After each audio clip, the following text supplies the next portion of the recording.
الحمد لله نحمده ونستعينه ونستغفره ونعوذ بالله من شرور أنفسنا ومن سيئات أعمالنا من يهده الله فلا مضل له ومن يضلله فلا هادي له وأشهد أن لا إله إلا الله وحده لا شريك له وأشهد أن محمدا عبده ورسوله صلى الله على نبينا محمد وعلى آله وصحبه وسلم تسليما كثيرا أما بعد فأعوذ بالله من الشيطان الرجيم بسم الله الرحمن الرحيم قل هو الله أحد الله الصمد لم يلد ولم يولد ولم يكن له كفوا أحد আমরা তাফসীর করব সূরাতুল ইখলাসের।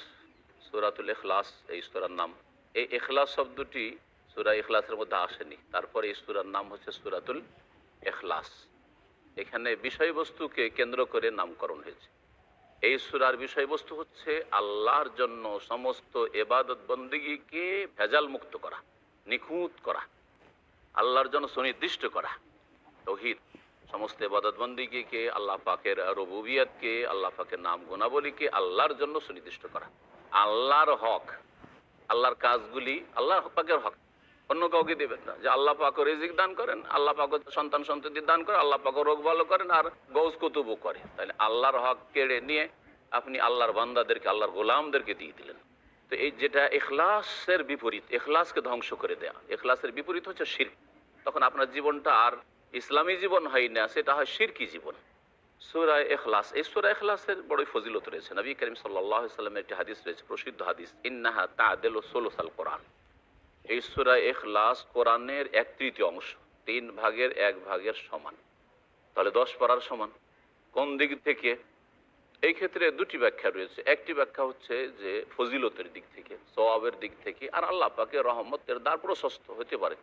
কিন্তু তারপরে আমরা তুলনা করব না একজন লোক 3 বার সূরা ইখলাস পড়লো আর আরেকজন পুরো কোরআনে কারীম পড়লো, বলবো না যে সমান নেকি পেল, এইভাবে বলবো না। তবে যখন সূরা ইখলাসের ফজিলতের বিষয়টি আসবে বলবো যে এটা 3 ভাগের 1 ভাগ সুলুসুল কোরআন। আর এইরকম আমরা অলস হয়ে যাব না, আর নেকি হাসিলের ক্ষেত্রে আর আখিরাতে সম্বল গ্রহণের ক্ষেত্রে আমরা সুবিধাবাদী হয়ে যাব না।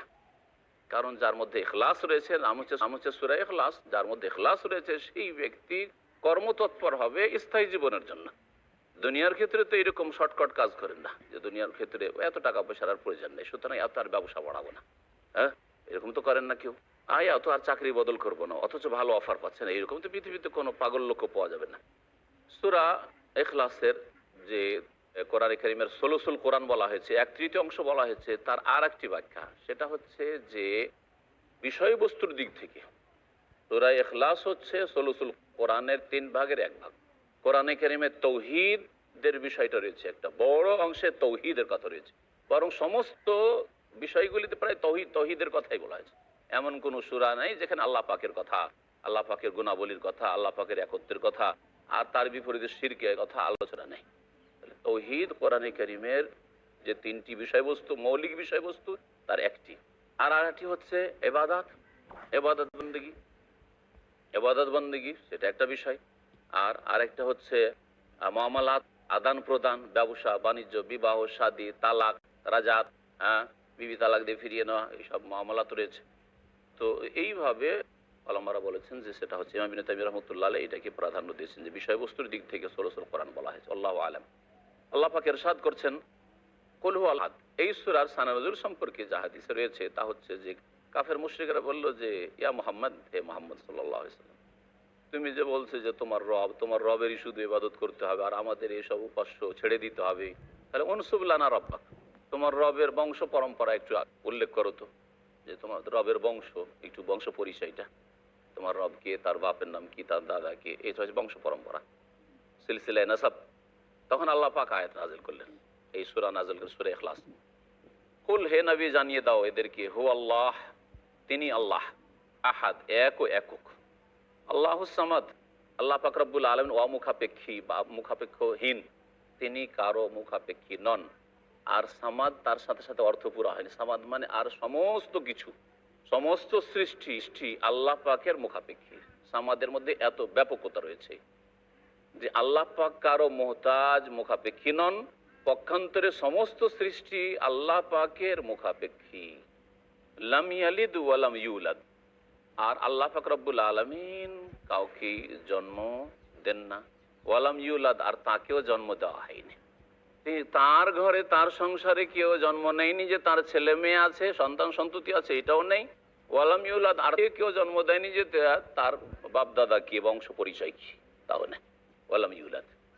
আল্লাহ পাক রব্বুল আলমিনের এই সবগুলি তৌহিদের কথা, তৌহিদের বিভিন্ন দিক আল্লাহ পাক রব্বুল উল্লেখ করেছেন।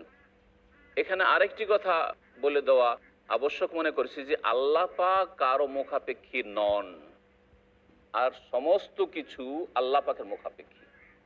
এতে শিরকের পুরোপুরি খণ্ডন রয়েছে। সুতরাং আল্লাহ পাকের সাহায্য করার জন্য, পৃথিবীর নিয়ন্ত্রণের জন্য গৌস কুতুব লাগে, আসমান জমিন ধরে আছে, আর এই সাগর মহাসাগর ধরে আছে, আর দেশের উপর বালা মুসিবত আসতে যাচ্ছে, সেই জন্য এই গৌস কুতুবরা রক্ষা করবে দেশকে।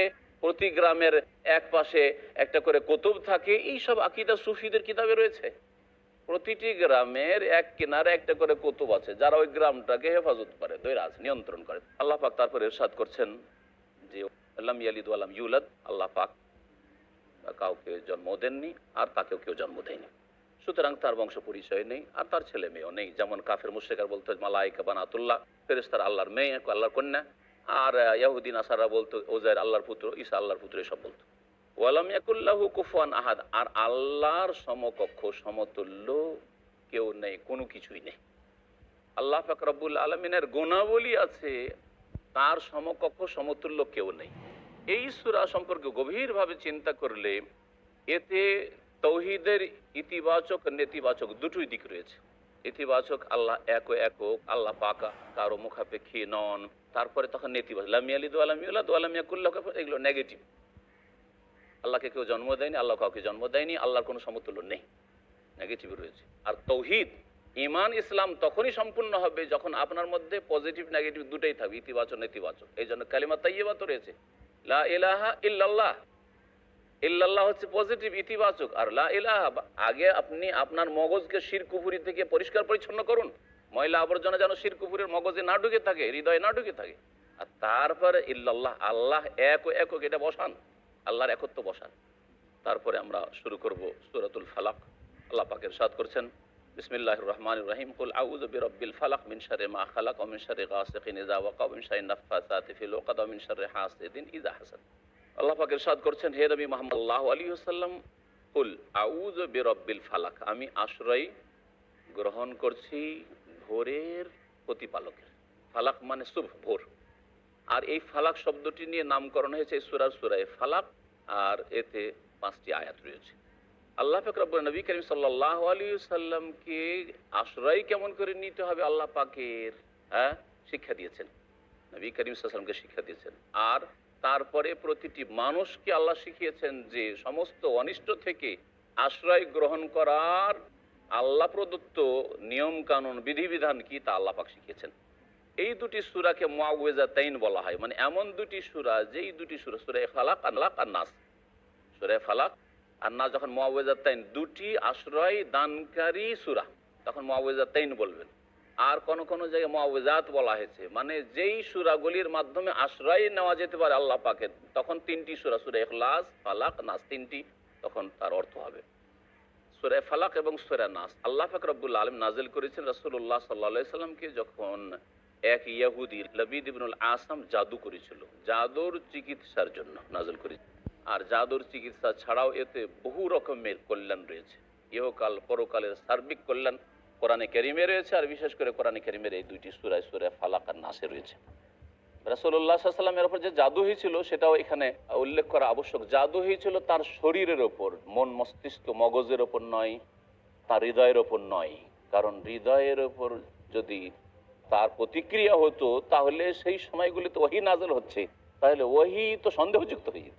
আল্লাহ পাক এই জন্য তার কলবের, হৃদয়ের, তার মস্তিষ্কের হেফাজত করেছেন, যদিও তাকে খুব শক্তিশালী জাদু করা হয়েছিল এই জালেম ইহুদিদের পক্ষ থেকে। ইহুদিদের চক্রান্তের ইতিহাস, এই আম্বিয়াদের ইতিহাসে তাদের কালো ইতিহাস রয়েছে। এরা আম্বিয়াদেরকে খুন করেছে, এমনকি রাসূলুল্লাহ সাল্লাল্লাহু আলাইহি সাল্লামকে যে বিষ দিয়ে খুন করার চেষ্টা করেছিল, যে বিষের প্রতিক্রিয়া প্রকাশ পেয়েছিল রাসূলুল্লাহ সাল্লাল্লাহু আলাইহি ওয়াসাল্লামের ইন্তেকালের সময়। আল্লাহ পাক শাহাদাতের মর্যাদা রাসূলুল্লাহ সাল্লাল্লাহু আলাইহি ওয়াসাল্লামকে দিয়েছেন, যেটা অনেকেই জানে না মুসলিম সমাজে।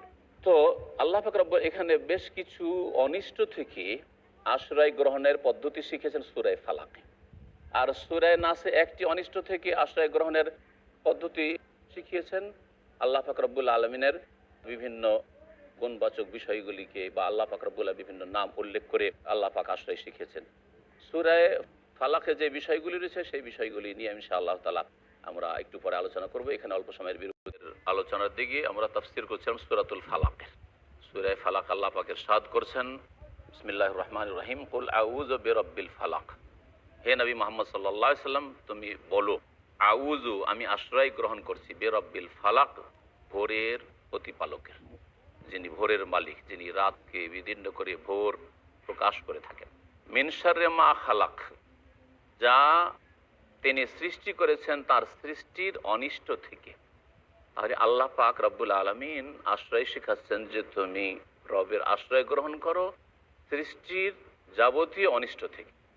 আল্লাহ পাকের সৃষ্টি বহু রয়েছে, চোর ডাকাত খনি আর অসৎ প্রকৃতির মানুষ, মানুষ ছাড়া জিন, জিনের অনিষ্ট, এছাড়াও সাপ বিচ্ছু, হিংস্র পশু আর যত কিছু আপনার অনিষ্ট করতে পারে, কোনো দুর্ঘটনা ইত্যাদি সব কিছু আল্লাহ পাক সব কিছুই সৃষ্টি করেছেন। তাহলে সমস্ত কিছু যা আল্লাহ সৃষ্টি করেছেন আর সব কিছুই আল্লাহ সৃষ্টি করেছেন, সমস্ত সৃষ্টির অনিষ্ট থেকে আমি রবের আশ্রয় নিচ্ছি, যিনি ভোরের রব। কত ব্যাপকতা রয়েছে প্রেমের এই একটি দুটি আয়াতেই। তারপরে আল্লাহ পাক রব্বুল আলামিন ইরশাদ করছেন, বলো হে নবী, অমিন শাররি গাসিকিন ইযা ওয়াকাব, আর আমি আশ্রয় গ্রহণ করছি, আউযু, আমি আশ্রয় গ্রহণ করছি, মিন শাররি গাসিক, গাসিক মানে হচ্ছে রাত, যা অন্ধকার করে নেই। তো এই গাসিক মানে রাতকে বোঝানো হয়েছে। রাতের অনিষ্ট থেকে আমি আশ্রয় গ্রহণ করছি, ইযা ওয়াকাব, যখন আচ্ছন্ন হয়ে যায় বা ঢেকে নেই। রাত যখন দিনকে ঢেকে নেই, সমস্ত মানুষকে ঢেকে নেই, আর রাতের অন্ধকারে এক মানুষ আর এক মানুষকে দেখতে পায় না, ইযা ওয়াকাব। এই রাতের অনিষ্ট, অধিকাংশ অনিষ্ট রাতে হয়। হ্যাঁ, আপনার শত্রু রাতের অন্ধকারে ক্ষতি করার বেশি চেষ্টা করে, মানুষ শত্রু হোক, জিন শত্রু।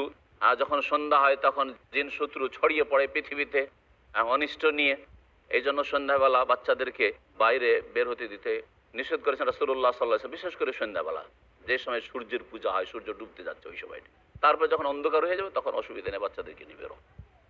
রাতের অনিষ্ট যে কোনো মানুষের ক্ষয়ক্ষতির ক্ষেত্রে, বা হিংস্র পশু হোক অথবা সাপ বিচ্ছু হোক অথবা আর কোনো অনিষ্ট হোক, সার্বিক অনিষ্ট ক্ষেত্রেই অধিকাংশ ক্ষেত্রে দেখা যায় যে রাতেই ক্ষয়ক্ষতিগুলি হয়ে থাকে।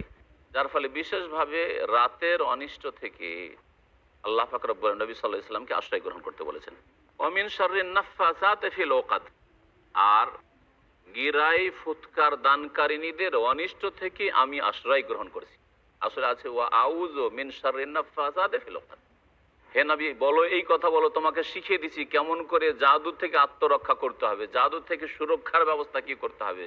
জাদু লাগার আগেই সুরক্ষার ব্যবস্থা, আগে থেকে আপনি সকাল সন্ধ্যা এই সূরাগুলি আপনি পাঠ করবেন। আর জাদু প্রতিক্রিয়া হয়ে গেছে, জাদু লেগে গেছে, তারপরে জাদু থেকে এলাজ চিকিৎসার কি ব্যবস্থা, এই ক্ষেত্রে তুমি এইভাবে সূরা ফালাক পড়ো, যার একটা অংশ হচ্ছে অমিন শাররিন নাফাসাতি ফিল উকাদ, গিরায় গ্রন্থিতে ফুৎকার দানকারিনীদের অনিষ্ট থেকে আমি হে আল্লাহ তোমার আশ্রয় গ্রহণ করছি।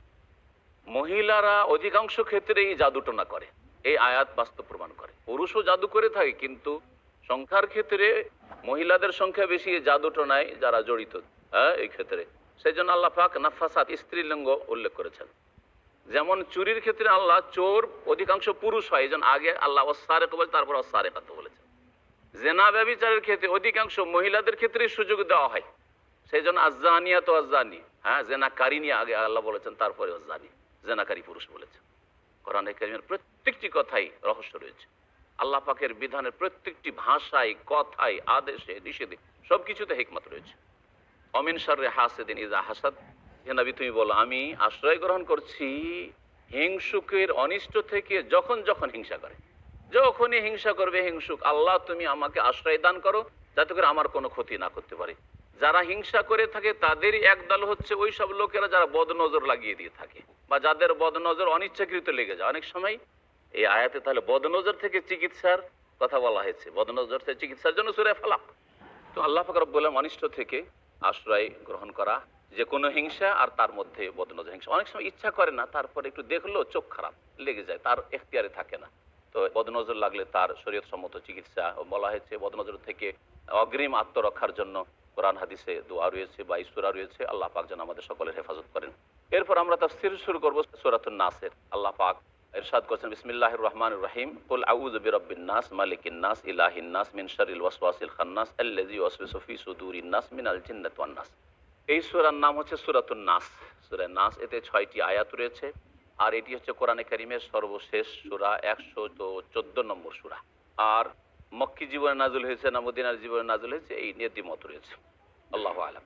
আল্লাহ বলছেন, বিসমিল্লাহির রহমানির রহিম, কুল, হে নবী তুমি বলো, এইভাবে তুমি আশ্রয় গ্রহণ করো। আউযু, আমি আশ্রয় নিচ্ছি, আশ্রয় গ্রহণ করছি। আর আস্তাইযু মানে আশ্রয় কামনা করছি, পার্থক্য শব্দের। আউযু, আমি আশ্রয় নিচ্ছি, আশ্রয় গ্রহণ করছি, বিরাব্বিন নাস, মানব জাতির অধিপতির। মানব জাতির যিনি প্রতিপালক, মানুষের লালন পালন করেন, সৎ অসৎকে সবাইকে আল্লাহ পাক রব্বুল রিজিক দান করেন, সবাইকে সুস্থতা দান করেন, সবাইকে আল্লাহ পাক হাওয়া বাতাস দান করেছেন। পার্থিব নিয়ামত দিয়ে আল্লাহ পাক সমস্ত মানুষের লালন পালন করেন, প্রতিপালন করেন।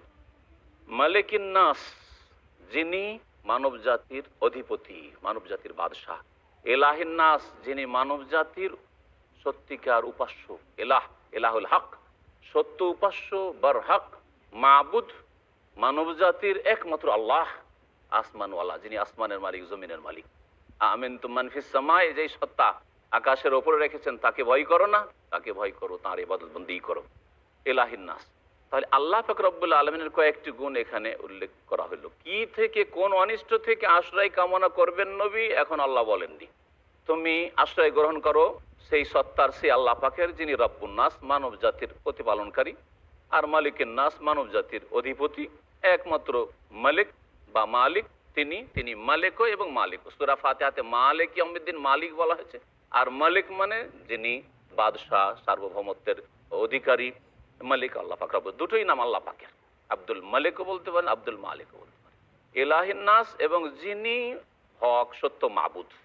এই গুণগুলি আল্লাহ পাকের বলার পরে মিন শাররিল ওয়াসওয়াসিল খান্নাস, আল্লাহ পাক বলছেন যে তুমি আশ্রয় গ্রহণ করো এমন শয়তানের অনিষ্ট থেকে, যে আত্মগোপন করে থাকে, লুকিয়ে লুকিয়ে কুমন্ত্রণা দিয়ে থাকে। ওয়াসওয়াস এখানে শয়তানকে বোঝানো হয়েছে। ওয়াসওয়াস মানে কুমন্ত্রণা, কুমন্ত্রণা দাতা, কুমন্ত্রণা দাতা, অন্তরে যে কুমন্ত্রণা দিয়ে থাকে শয়তান। এমন শয়তানের অনিষ্ট থেকে যে লুকিয়ে থাকে, লুকিয়ে লুকিয়ে কুমন্ত্রণা দেয়। আল খান্নাস, আত্মগোপনকারী। খানাসা এখনসেও, আর ইন খানাসা এন খানাস, এর মানে হয় মাথা টেনে নেওয়া, যেমন কচ্ছপ মাথা টেনে নেয়, লুকিয়ে যাওয়া। তো আত্মগোপন করে থাকে শয়তান, নিজেকে প্রকাশ করে না আর বিভ্রান্ত করে। এই রকমের শয়তানের কুমন্ত্রণা থেকে আমি আশ্রয় গ্রহণ করছি রব্বুন নাসের, মালিকিন নাসের, এলাহিন নাস, আল্লাহ পাকের।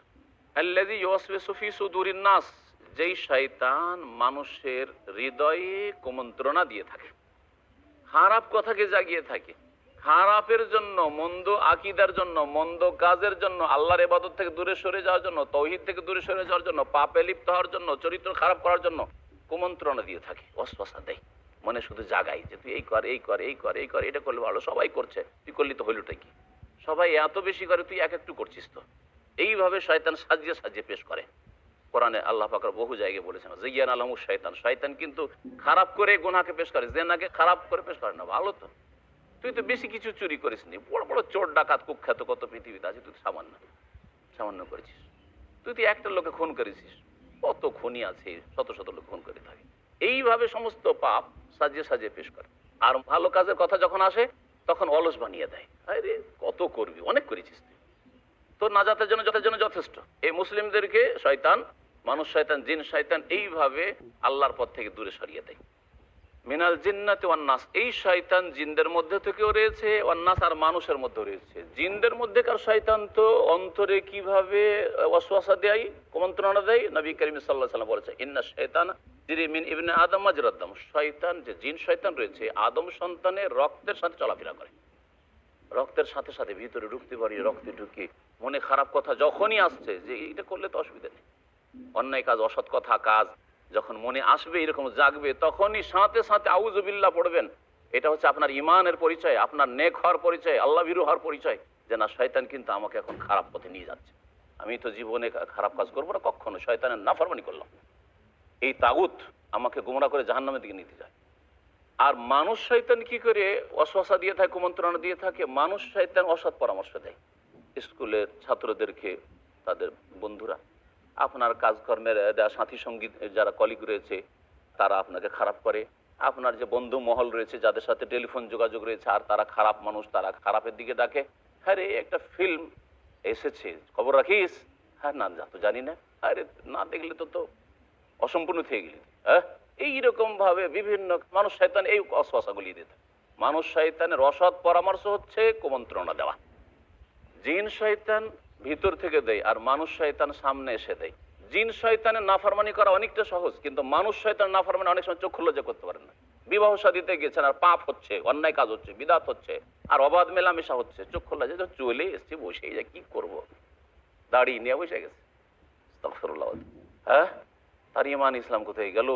এই পাপের মজলিসে বসে গেল, তাদের সহযোগিতা করলো, সংখ্যা বাড়ালো, চক্ষু লজ্জা কি করবো, সবাই কিয়াম বেলাত শুরু করে দিয়েছে। আরে যদি আমি না উঠি লোকে কি বলবে?